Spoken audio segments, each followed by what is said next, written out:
Good morning, Michael here, and today we're looking at Psalms 127 with exposition on verse 1. Let's begin. It's subtitled A Song of Degrees for Solomon. Verse 1. Except the Lord build a house, they labor in vain that build it. Except the Lord keep the city, the watchman waketh, but in vain. It is vain for you to rise up early, to sit up late, to eat the bread of sorrows, for so he giveth his beloved sleep. Lo, children are an heritage of the Lord, and the fruit of the womb is his reward. As arrows are in the hand of a mighty man, so are children of the youth. Happy is the man that hath his quiver full of them. They shall not be ashamed, but they shall speak with the enemies in the gate. And the exposition on verse 1. Except the Lord build a house, they labor in vain that build it. The word vain is the keynote here, and we hear it ring out clearly 3 times. Men desiring to build know that they must labor, and accordingly they put forth all their skill and strength. But let them remember that if Jehovah is not with them, their designs will prove failures. So is it with the Babel builders. They said, Go to, let us build us a city and a tower. And the Lord returned their words into their own bosom, saying, Go to, let us go down, and there confound their language. In vain they toiled, for the Lord's face was against them. When Solomon resolved to build a house for the Lord, matters were very different, for all things united under God to aid him in the great undertaking. Even the heathen were at his beck and call that he might erect a temple for the Lord his God. In the same manner, God blessed him in the erection of his own palace. For this verse evidently refers to all sorts of house building. Without God, we are nothing.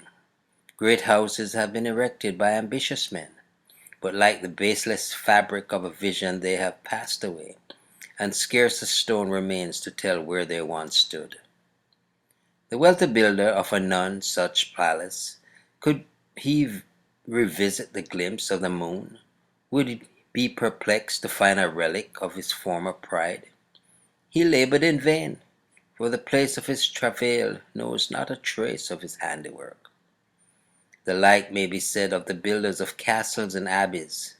When the mode of life indicated by these piles ceased to be endurable by the Lord, the massive walls of ancient architect crumbled into ruins, and their toil melted like the froth of vanity. Not only do we now spend our strength for naught without Jehovah, but all who have ever labored apart from him come under the same sentence.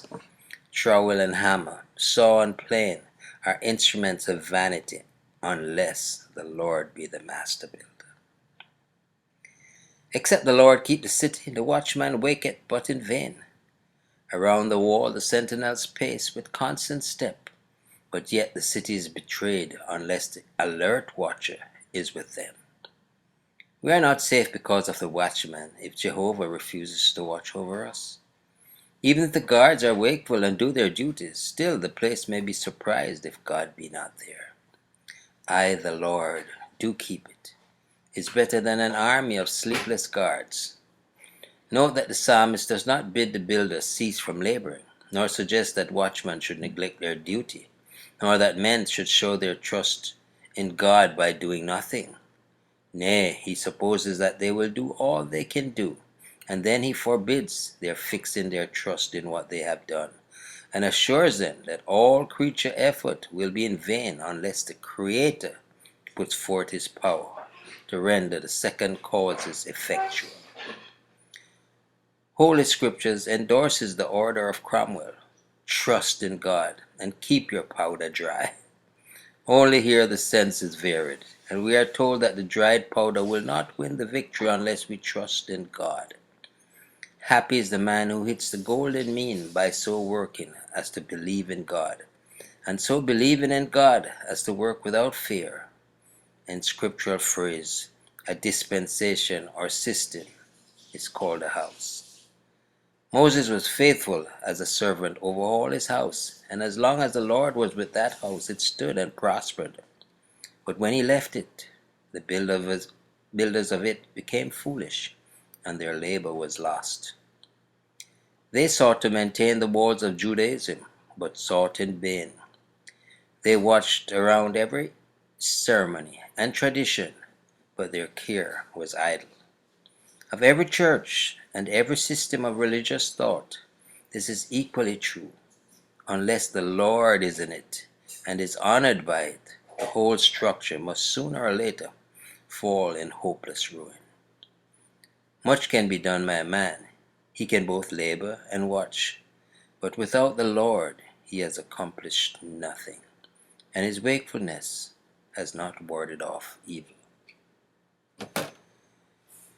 Yes, just a reminder that God be need in all we do.